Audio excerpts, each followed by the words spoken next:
नमस्कार दोस्तों, स्वागत है आप सभी विद्यार्थियों का एक बार फिर से बायोमित्रा के इस ऑनलाइन एजुकेशन प्लेटफॉर्म पर। अभी अभी आलोक राज जी के दो ट्वीट आए हैं लेब असिस्टेंट भर्ती को लेकर के, जिसमें आपके सबसे बड़े जो दो कंफ्यूजन थे उनको आज समाप्त कर दिया गया है। और फाइनली जो एग्जाम डेट पोस्टपोन को लेकर के जो बच्चे बोल रहे थे कि सर अभी कुछ ऑफिशियल आया ही नहीं, आप पोस्टपोन का कैसे बोल रहे हो, तो वो चीज भी अब इन्होंने न्यू एग्जाम डेट बता करके साबित कर दिया है। क्योंकि वो पहले वाले पोस्ट से लग ही रहा था कि पोस्टपोन तो होगा ही होगा। ठीक है, तो आज ये फाइनली क्लियर हो गया। दो चीजों के बारे में अपन बात करेंगे, मैं ज्यादा आपका टाइम खराब नहीं करूंगा। पहली चीज जिसको लेकर के आपको डाउट है कि सर क्या लेब असिस्टेंट के फॉर्म 11 दिसंबर से शुरू होंगे, जैसा कि आलोक राज जी ने पहले बताया कि हम 11 दिसंबर से लेब असिस्टेंट के फॉर्म स्टार्ट कर रहे हैं।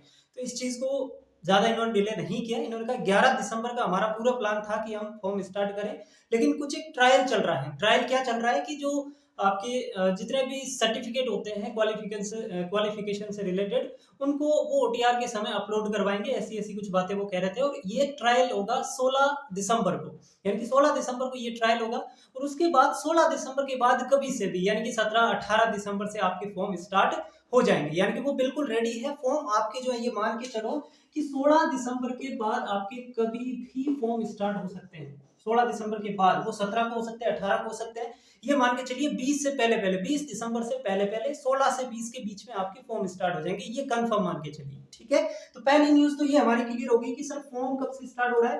फॉर्म स्टार्ट हो रहा है मेरे बच्चों 16 दिसंबर के बाद 20 दिसंबर से पहले पहले स्टार्ट हो जाएंगे। ये चीज तो क्लियर है। लेकिन सबसे बड़ा जो डाउट था सर एग्जाम डेट को लेकर के, कि जो परीक्षा तिथि है उसके अंदर क्या बदलाव होगा। और कुछ बच्चों को तो ये भी लग रहा था कि बदलाव नहीं होगा, अभी कोई ऑफिशियल चीज नहीं आई है।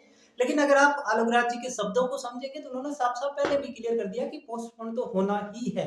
आज इन्होंने बताया कि परीक्षा जो है वो तय समय पर तो नहीं होगी, हम इसको एक्सटेंड करेंगे। और एक्सटेंड कब तक करेंगे, न्यू एग्जाम डेट इन्होंने कोई फिक्स नहीं बताई।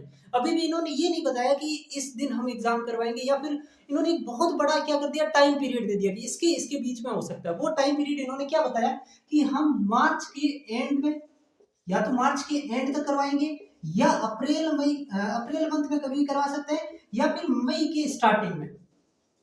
ये इतनी पॉसिबिलिटी इन्होंने बताई, क्योंकि ये अभी अपने आप को सेफ जोन में रखकर चल रहे हैं। इनको पता है अभी हम कुछ गड़बड़ करेंगे फिर बच्चे हमें छोड़ेंगे नहीं। ठीक है, इसलिए ये अपने आप को खुद से पहले एक प्रोटेक्टिव जोन में रख के चल रहे हैं। और एक हमें टाइम पीरियड बताया गया कि यहाँ तक एग्जाम हो सकता है। तो समझने का मतलब यहाँ पर इतना है कि एग्जाम हमारा जो है वो फरवरी के अंदर तो पॉसिबल ही नहीं है, मार्च के अंदर भी पॉसिबल नहीं है। मार्च में इन्होंने बताया मार्च एंड। तो एक कंक्लूजन यहाँ से ये निकल के आता है कि 25 मार्च के बाद, ध्यान रखना 25 मार्च के बाद एग्जाम हो सकता है, पॉसिबिलिटी है। ये सारी की सारी संभावना है। अब इसमें ये जरूरी नहीं है कि ये मई तक ही जाएगा, इन्होंने मार्च एंड की पॉसिबिलिटी भी बताई है। तो अगर इनको कहीं टाइम खाली लगा तो मार्च एंड में भी करवा देंगे, लेकिन 25 मार्च के बाद। ठीक है, मार्च एंड यही होता है 25 मार्च के बाद, या फिर मई के स्टार्टिंग में। यानी कि आप ये मान के चले 7 मई से पहले पहले, ये आप देख लो 7 मई से पहले। ये जो है ना, ये टाइम पीरियड मैं आपको बता रहा हूँ 25 मार्च से 7 मई, इनके बीच आपको कोई एक एग्जाम डेट मिलेगी। इनके बीच आप 10 मई मान के पकड़ के चल सकते हैं, लेकिन मोस्टली 7 मई से पहले पहले और 25 मार्च के बाद आपकी एग्जाम डेट आ जाएगी। समझ रहे हैं ना जो चीजें कंक्लूजन में निकाल रहा हूँ। मार्च के एंड में भी हो सकता है, जरूरी नहीं है। ये मत मान के चलना कि मई में जाएगा। ये इन्होंने भी एक पॉसिबिलिटी बताई है कि मई तक जा सकता है। लास्ट टू लास्ट कहां तक जा सकता है, मई तक। और फर्स्ट हम कब तक करवा सकते हैं, जो जल्दी से जल्दी हो सकता है वो हो सकता है मार्च के एंड तक, 25 मार्च के बाद।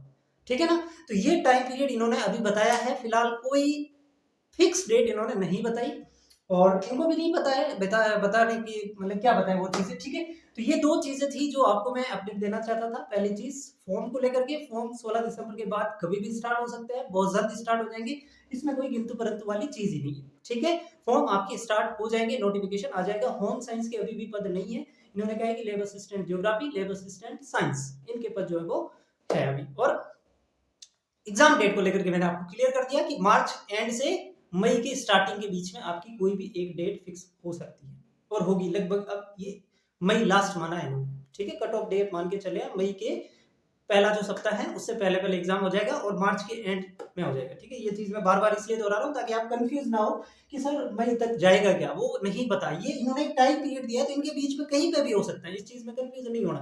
तो अपने शेड्यूल को थोड़ा इस अकॉर्डिंग बढ़ाना कि मार्च एंड तक भी हो जाए तो हम अपना काम पूरा कर लें। ठीक है, तो ये थी आज की जानकारी। बाकी जो नए विद्यार्थी हैं उनके लिए ये थोड़ी सी खुशी की बात है, वो अपना सिलेबस जो नहीं कर पा रहे थे पूरा वो अब कर लेंगे, थोड़ा सा टाइम एक्स्ट्रा मिल गया है तो इसको यूटिलाइज करना है। बाकी जितने भी विद्यार्थी जो हमारे साथ पहले से जुड़े हुए थे लगातार अब थोड़ी सी तैयारी को वो धीरे धीरे करते रहो। हाँ, थोड़ा सा ये पोस्टपोन वाली चीजें होती है तो कहीं ना कहीं मन के अंदर एक डिस्ट्रैक्शन पैदा होता ही है, लेकिन इन सभी चीजों के बावजूद अपनी तैयारी को कंटिन्यू रखें, वही आखिरकार अपन को जो है वो उस मेरिट लिस्ट के अंदर जगह बना पाएगी। ठीक है, और जो नए विद्यार्थी हैं अपने इस चैनल से जुड़ सकते हैं, पूरी कंप्लीट बायोलॉजी आपको इस चैनल पे फ्री मिलेगी, ऑर्गेनिक केमिस्ट्री की क्लासेस फ्री मिलेगी और भी बहुत सारी चीजें आपके लैब असिस्टेंट भर्ती को लेकर के यहाँ पर मिलने वाली है, क्योंकि हम एक ही एग्जाम को टारगेट करते हैं, वो लैब असिस्टेंट है। तो ये थोड़ा सा चैनल आप देख सकते हैं, सब्सक्राइब कर सकते हैं, अगर आपको पसंद आए शेयर कर सकते हैं। आज की इस सेशन में इतना ही, चीजें जो बताने लायक थी वो मैंने आपको बता दी और आई थिंक आपको समझ में भी आ गया होगा। मिलते हैं किसी अगले वीडियो में, धन्यवाद।